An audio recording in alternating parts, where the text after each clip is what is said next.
Bismillahirrahmanirrahim. Assalamualaikum warahmatullahi wabarakatuh. Para pemirsa yang dirahmati oleh Allah Subhanahu wa taala, kita kembali lagi di Halaqat Ilmu Hadis. Sebelumnya kita sudah sedikit membahas tentang asru at-tasnif, artinya zaman atau fase penertiban hadis sesuai dengan bab-bab tertentu atau murattab alal abwab.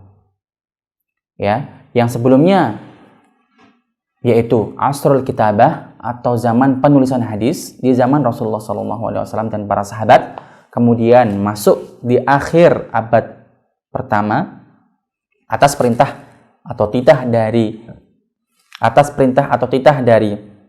Khalifah Umar bin Abdul Aziz radhiyallahu taala anhu untuk mengumpulkan suhuf yang ada atau catatan-catatan yang ada menjadi sebuah mudawan yang dinamakan fase tadwin. Kemudian usaha para ulama tidak berhenti sampai di situ, yaitu dengan membagi atau menertibkan hadis-hadis sesuai dengan bab-bab tertentu, namanya at-tasnif atau musannaf, yang kita kenal dengan yang banyak para tabi'in atau banyak para ulama membuat musannaf ini. Contohnya seperti Imam Malik dengan muwatta'nya, kemudian Imam Tsauri rahimahullah ta'ala, kemudian juga Imam Abdullah bin Mubarak radhiyallahu ta'ala anhu atau rahimahullah ta'ala. Mereka dikenal dengan para pejuang atau ulama-ulama hadis yang membuat musannaf. Kemudian tidak berhenti di sini juga.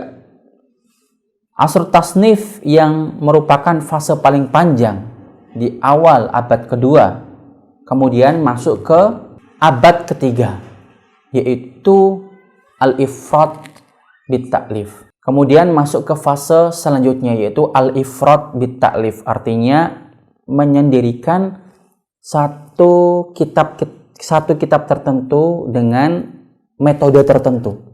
Yang mana sebelumnya di zaman tasnif atau zaman penertiban ini, meskipun sudah ditertibkan sesuai dengan bab-bab masing-masing, tapi masih bercampur. Bercampur dari segi apa? Apakah bercampur dari segi hadis marfu', mauquf dan maqtu'? Iya. Di asr tasnif atau sebuah musannaf itu masih di situ terdapat hadis-hadis Rasulullah SAW, hadis sahabat radhiyallahu taala anhu yang dikenal dengan mauquf, atau hadis tabi'in radhiyallahu ta'ala anhu yang dikenal dengan maqtu'. Nah, kemudian datanglah zaman al-ifrad bit-ta'lif, artinya usaha dari ulama untuk membuat satu kitab khusus untuk hadis-hadis Nabi SAW saja, yaitu seperti musnad. Apa itu musnad?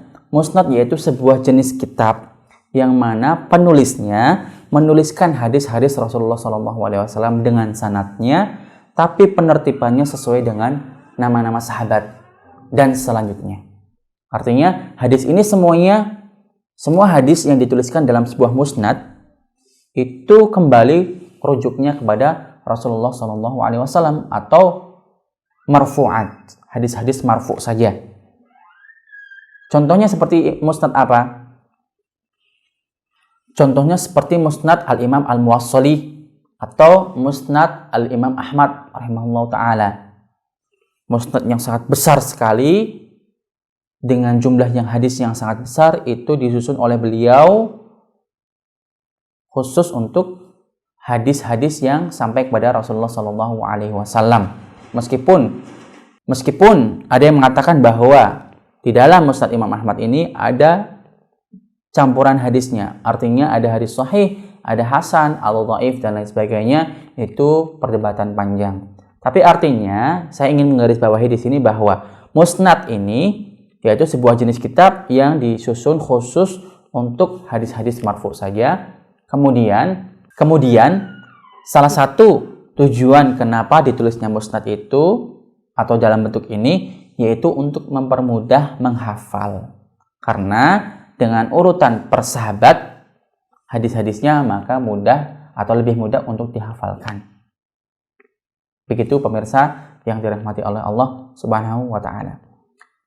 Adapun usaha dari para ulama setelahnya tidak sampai di sini saja. Kemudian datanglah al-ifrad bit tashih. Artinya ada kitab-kitab sebelumnya atau sebelum ini biasanya di dalamnya masih tercampur antara hadis yang sahih, hasan, dan dhaif. Masih bercampur dengan sifat-sifat tertentu seperti ini. Kita nanti akan mengetahui apa itu sahih, apa itu hasan, dan apa itu dhaif, tapi di tempatnya. Sekarang kita akan membahas ada seorang ulama yang memulai untuk menyusun kitab khusus untuk hadis-hadis sahih saja. Siapa itu? Tidak lain yaitu Imam Bukhari rahimahullahu ta'ala. Beliau sangat semangat sekali dalam khidmah terhadap sunnah, khususnya dalam pengumpulan hadis-hadis sahih. Siapa Imam Bukhari itu? Kenapa kitabnya dianggap sebagai kitab yang paling sahih setelah Al-Quran Al-Karim? Apa sebab beliau menulis itu?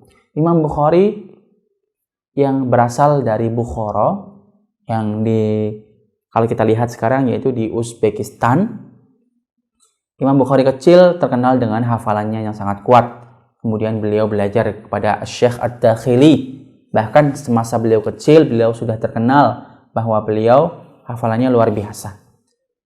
Setelah mengikuti belajar secara musyafahah, kemudian beliau juga belajar dari kitab-kitab peninggalan ayah beliau, membaca kitab-kitab Abdullah bin Mubarak rahimahullah ta'ala, membaca kitab-kitab Sidna Ali bin Al-Madini rahimahullah ta'ala. Beliau tumbuh menjadi seorang alim dengan hafalannya yang sangat kuat. Bahkan beliau sempat dites oleh para ulama Baghdad, oleh 10 orang ulama Baghdad. Setiap daripada ulama ini menyampaikan 10 hadis yang dibolak-balik sanadnya, namanya hadis maklub. Itu pun dalam tes atau ujian ini Al-Imam Al-Bukhari rahimahullah ta'ala lulus, sehingga para ulama Baghdad saat itu memberikan ta'zim, memberikan kehormatan kepada Imam Bukhari rahimahullah ta'ala, bahwasanya beliau itu ulama yang luar biasa. Nah, kemudian beliau saat itu saat mengikuti dars atau mengikuti pelajaran dari syekhnya Abdullah bin Rahawayh, beliau mengatakan, siapa di antara kalian yang kira-kira bisa mengumpulkan hadis khusus untuk sahih saja, hadis-hadis sahih saja dalam sebuah kitab, maka itu luar biasa. Nah, hal ini sangat masuk ke dalam hati Imam Al-Bukhari rahimahullah ta'ala. Kemudian beliau ingin dan punya azam untuk mengumpulkan dan melakukan tugas yang sangat mulia ini. Di lain waktu beliau juga pernah bermimpi bertemu dengan Rasulullah SAW, duduk di sebelahnya, kemudian beliau mengipasi Rasulullah SAW. Apa maksudnya? Kemudian beliau menanyakan kepada ahli tafsir mimpi, maksudnya yaitu kamu akan menghilangkan sesuatu yang dhaif atau sesuatu yang akan mengotori hadis Rasulullah SAW. Kamu akan melindunginya intinya. Akhirnya beliau mulailah perjalanan. Selama 16 tahun beliau habiskan untuk menulis sebuah kitab namanya Sahih Bukhari ini. Atau nama aslinya yaitu Al-Jami' Al-Musnad As-Sahih Al-Mukhtasar min Sunani Rasulullah sallallahu taala alaihi wasallam wa sunanihi wa ayyamihi. Terima kasih. Wassalamualaikum warahmatullahi wabarakatuh.